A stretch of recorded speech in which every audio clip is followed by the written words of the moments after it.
বন্ধুরা, ইউএনএসসিতে ভেটো তো বাদ দিন, ভারত তো ডাব্লিউটিওকেও ছাড় দেয়নি। ভারতকে সাপোর্ট করতে আরও কয়েকটা দেশ সামনে এগিয়ে এসছে।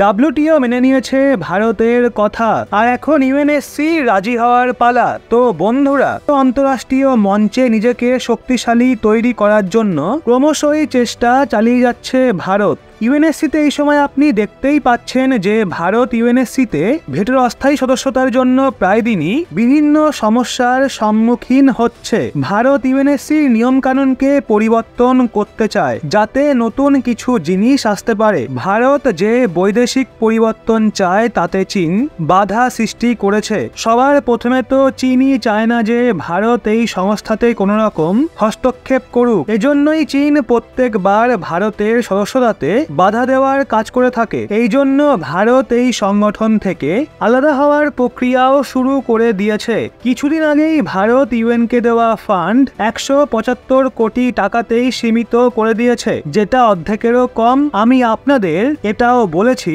ভারত তার সেনাবাহিনীকে ইউএন পিস কিপিং ফোর্স থেকে পুনরায় ফেরত আনার সংকেত দিয়েছে। ভারতের এই অ্যাকশনের জন্য অনেক বড় প্রভাব পড়তে চলেছে।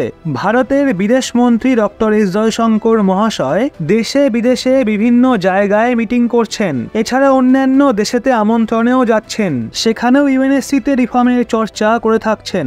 এছাড়াও সেই দেশগুলোর সমর্থনও অর্জন করছেন। কিছুদিন আগেই বিদেশমন্ত্রী এস জয়শঙ্কর মহাশয় জার্মানিতে এমনই কিছু করেছিলেন। এছাড়াও বিভিন্ন জায়গাতে তিনি রিফর্মের জন্য আওয়াজ তুলেছেন, যার পর ইউএই ভারতকে সাপোর্ট করেছিল। তার আগে সৌদি আরবিয়া না কেবল ভারতকে সাপোর্ট করেছে, বরং গাজা হিংসার ওপর ভেটো লাগানোর ওপরও আমেরিকার বিরোধিতা করেছিল। এখন ভারত ইউএনএসসির সাথে আরও একটা সংগঠনের রিফর্মে নেমে পড়েছেন, আর সেই সংগঠন হলো ডাব্লিউটিও। ডাব্লিউটিওতে নিজেদের প্রস্তাবকে রেখে ভারত এমন কিছু করেছে, তা থেকে না কেবল এই সংগঠন ভারতের প্রস্তাবকে মেনে নিয়েছে, এছাড়াও খুব দ্রুতই একে লাগুও করে দিয়েছে। অর্থাৎ গোটা বিশ্ব জানে যেখানে ভারতের ফায়দা হয় না, ভারত সেই জায়গাকেই ছেড়ে দেয়। কিছুটা এমনই করতে চলেছে ভারত ডাব্লিউটিওকে নিয়ে, কিন্তু তার আগেই ডাব্লিউটিও ভারতের প্রস্তাবকে মেনে নিয়েছে। এখন ভারত ডাব্লিউটিওর পর ইউএনএসসিতেও এমনই কিছু করবে যাতে ভারতের প্রস্তাবকে সবাই সিরিয়াসলি নেয়। ডাব্লিউটিওকে নিয়ে ভারতের প্রস্তাব কি, আর ইউএনএসসিকে নিয়ে ভারতের কি প্ল্যানিং চলছে, তা জানবো আমরা আজকের এই ভিডিওতে। তো অবশ্যই শেষ অবধি সঙ্গে থাকবেন। তো ভারতের প্রস্তাবে ডাব্লিউটিও করেছে বিভিন্ন দেশকে সমর্থন। আমেরিকা রয়েছে দূর, কিন্তু হয়ে গেছে ভারতের চাহিদাপূর্ণ। তো বন্ধুরা, সবার প্রথমে তো কথা বলা যাক ডাব্লিউটিওর বিষয়ে, যেখানে ভারত মহাযুদ্ধ শুরু করে দিয়েছে। আসলে ভারত ডাব্লিউটিওর সাথে নিজেদের ক্রস বর্ডার রেমিটেন্সকে নিয়ে প্রশ্ন তুলেছিল আর নিজেদের প্রস্তাব রেখেছিল, কিন্তু ভারতের এই প্রস্তাবকে দেখে তারা রাজি হয়ে গেছিল।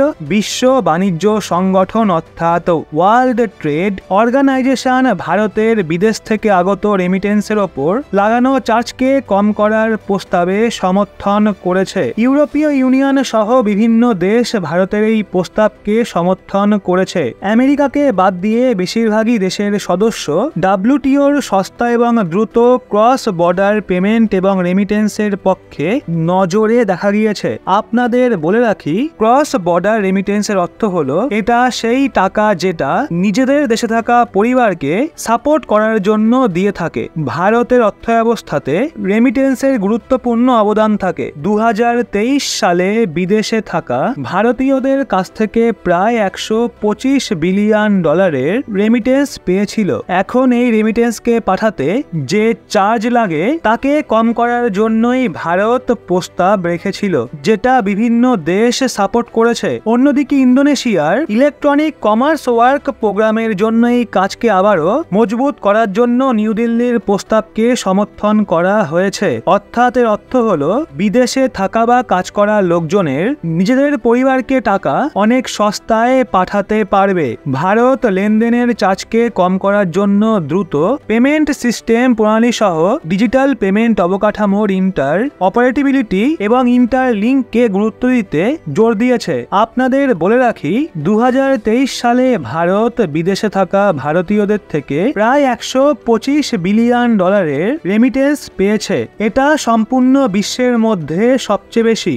ভারতের পরে রয়েছে মেক্সিকো $67 বিলিয়ন, চীন $50 বিলিয়ন, ফিলিপিন্স $40 বিলিয়ন আর মিশর $25 বিলিয়ন।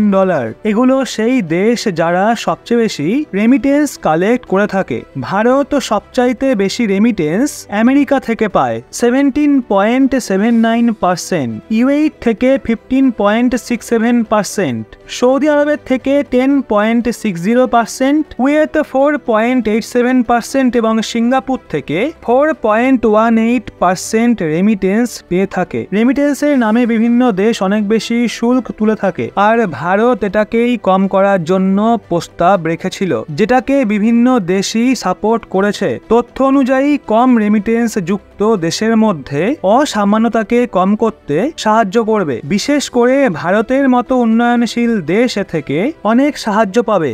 বর্তমানে রেমিটেন্স চার্জ 6.18% থেকে 3% পর্যন্ত কম করার লক্ষ্য রাখা হয়েছে। ভারত যে প্রস্তাব দিয়েছে তার তথ্য অনুযায়ী ওয়ার্ক প্রোগ্রামে রেমিটেন্সের পরিমাণ, ট্রেন্ড এবং ব্যবসা বাণিজ্য সম্বন্ধিত বিকাশের সমীক্ষা করা উচিত। প্রস্তাবে বলা হয়েছে এই বিষয়ে বিচার করা উচিত যে কিভাবে টেকনোলজি, নতুন মার্কেট প্লেয়ারের আগমন এবং ভিন্ন ভিন্ন সরবরাহকারী নতুন নতুন উৎস, উপভোক্তার আচরণের পরিবর্তন রেমিটেন্স সেবাকে প্রভাবিত করছে। ভারত এটাও প্রস্তাব দিয়েছে যে ওয়ার্ক প্রোগ্রাম এই বিষয়ের উপর পরীক্ষা নিরীক্ষা করবে। ডিজিটালাইজেশন এবং নতুন টেকনোলজি আসার কারণে রেমিটেন্স চার্জকে কম করার জন্য নতুন নতুন সুযোগ কি হতে পারে। ইউএনএসসিতে জারি রয়েছে ভারতের মহা অভিযান। মারাত্মক গেমে নেমেছে ভারত। বন্ধুরা, এই অভিযান শুধুমাত্র একটা দেশের মধ্যে হচ্ছে না, বরং 5টা দেশের মধ্যে হচ্ছে, যেমন আমেরিকা, চীন, রাশিয়া, ব্রিটেন এবং ফ্রান্সের বিরুদ্ধে, যেখানে ভারত স্থায়ী সদস্য হতে এবং নিজেকে পাওয়ার প্রদান করতে ক্রমশ কঠোর পরিশ্রম চালিয়ে যাচ্ছে।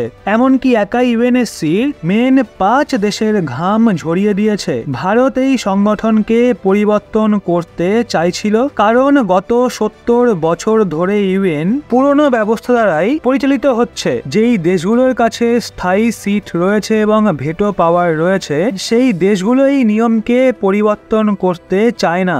আর ভারতকে যদি ওয়ার্ল্ড লিডার কান্ট্রি হতে হয়, তাহলে তাকে সমস্ত পরিস্থিতিতেই ইউএনের পার্মানেন্ট সিটের প্রয়োজন, আর তার সাথে ভেটো পাওয়ারও। এই কারণের জন্যই ভারত ইউএনএসসিতে একটা মহাযুদ্ধ অভিযান চালাচ্ছে, যেখানে ভারত ক্রমাগতই বিভিন্ন দেশের থেকে সাপোর্ট পাচ্ছে। বন্ধুরা, এইসব ভেটো পাওয়ার যুক্ত দেশ চায় ইউএনএসসিতে স্থায়ী সদস্যের সংখ্যা বৃদ্ধি পাক, কিন্তু ভেটো শুধুমাত্র 5টা দেশের মধ্যেই সীমাবদ্ধ থাকবে। ভারতও ভেটো পাবে না, আর ভারত এতে একদমই রাজি নয়, কারণ ভেটো পাওয়ারের জন্য অনেক কাজই আটকে যাবে। অর্থাৎ যদি ঠিকভাবে বলা হয়, 77 বছর ধরে ভেটো পাওয়ারকে এনজয় করেছে এই দেশগুলো, এখনো তারা এই পাওয়ারকে ছাড়তে রাজি নয়, অন্য কোনো দেশকে দিতে চাইছে। বন্ধুরা, ইউএনএসসির পার্মানেন্ট সিট এবং ভেটো পাওয়ার দুটোই ভারতের জন্য অনেক প্রয়োজনীয়, আর আজ পরিস্থিতি অবশেষে ভারতের পক্ষে রয়েছে। ভারত বিশ্বের সবচেয়ে বড় লোকতান্ত্রিক দেশ। আজ পর্যন্ত কোনো দেশ ভারতের ওপর আক্রমণের অভিযোগ তোলেনি। জনসংখ্যার নিরিখেও ভারত পৃথিবীর বৃহত্তম দেশ। ভারত স্পেসে মহাশক্তি হওয়ার দিকেও অগ্রসর হচ্ছে। মিলিটারি এবং ডিফেন্সে ভারতের শক্তি গোটা দুনিয়া স্বীকার করেছে। ইউএনকে $40 মিলিয়ন গ্র্যান্ট ভারতই প্রত্যেক বছর দিত। এখনো পর্যন্ত 2 লক্ষ ট্রুপস ইউএনের পিস কিপিং মিশনে ভারত দ্বারা পাঠানো হয়েছে। যদিও ভারত ইউএনের বর্তমান অবস্থাকে দেখে ফান্ডকে কম অবশ্যই করেছে, এর সাথে ইউএন পিস কিপিং ফোর্সকে পুনরায় ফেরত আনার সংকেত দিয়েছে। আর অন্যদিকে সবচেয়ে বড় কথা হলো, আজ ভারত একটা পাওয়ারফুল নেশন হয়ে উঠেছে। যেখানে আমেরিকা, রাশিয়া এবং চীনের দাদাগিরি চলে না, সেখানে ভারতের কথা সবাই মনোযোগ সহকারে শোনে। আজ বড় কথা কথা হলো ভারতের এটা জানা রয়েছে যে এখন যদি ইউএন সিকিউরিটি কাউন্সিলে রিফর্ম হয় তাহলে ভারত পার্মানেন্ট সিট অবশ্যই পাবে, কিন্তু বিনা ভেটো পাওয়ারে পার্মানেন্ট সিটের অফার ভারতকে রাগিয়ে দিয়েছে। এখন রাশিয়া, ব্রিটেন, আমেরিকা, ফ্রান্স এবং সৌদি আরব, মিশর, তুর্কি, ইউএইর মতো দেশগুলো ভারতের স্থায়ী সদস্যতার জন্য ভারতকে সাপোর্ট করেছে। তো বন্ধুরা, এই সম্পূর্ণ বিষয়গুলো শোনার পর আপনাদের কি মতামত তা কমেন্টে অবশ্যই জানান।